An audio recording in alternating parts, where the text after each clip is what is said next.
రాష్ట్ర రాజకీయాల్లో ఇప్పుడు ఎక్కడ చూసినా రేపు జరగబోయే కీలకమైన కేబినెట్ సమావేశం గురించే తీవ్రమైన చర్చ నడుస్తోంది. ముఖ్యమంత్రి అధ్యక్షతన జరగనున్న ఈ అత్యున్నత స్థాయి భేటీలో రాష్ట్ర భవిష్యత్తును కీలక మలుపు తిప్పే పలు సంచలన నిర్ణయాలు తీసుకోనున్నట్లు విశ్వసనీయ వర్గాల నుంచి సమాచారం అందుతోంది. ప్రధానంగా గత కొంతకాలంగా పెండింగ్లో ఉన్న స్థానిక సంస్థల ఎన్నికలపై రేపటి కేబినెట్లో ఒక స్పష్టమైన నిర్ణయం వెలువడే అవకాశం మెండుగా కనిపిస్తోంది.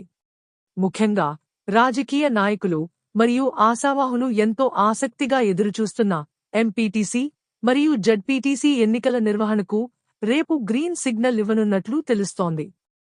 గ్రామీణ స్థాయిలో పాలనను మరింత పటిష్టం చేసే దిశగా ఈ స్థానిక పోరుకు ముహూర్తం ఖరారు చేయాలని ప్రభుత్వం దృఢ నిశ్చయంతో ఉన్నట్లు సమాచారం. దీనిపై ఇప్పటికే అధికారులతో ఒక దఫా సమీక్ష కూడా పూర్తయింది. ఇక ఈ సమావేశంలో మరో ప్రధాన ఆకర్షణగా నిలవబోయేది రాష్ట్రంలోని అన్నదాతలు కళ్లు కాయలు కాచేలా ఎదురుచూస్తున్న రైతు భరోసా పథకం. పెట్టుబడి సాయం కింద అందించే ఈ రైతు భరోసా నిధుల విడుదలపై ముఖ్యమంత్రి రేపు కీలక ప్రకటన చేసే అవకాశం ఉంది.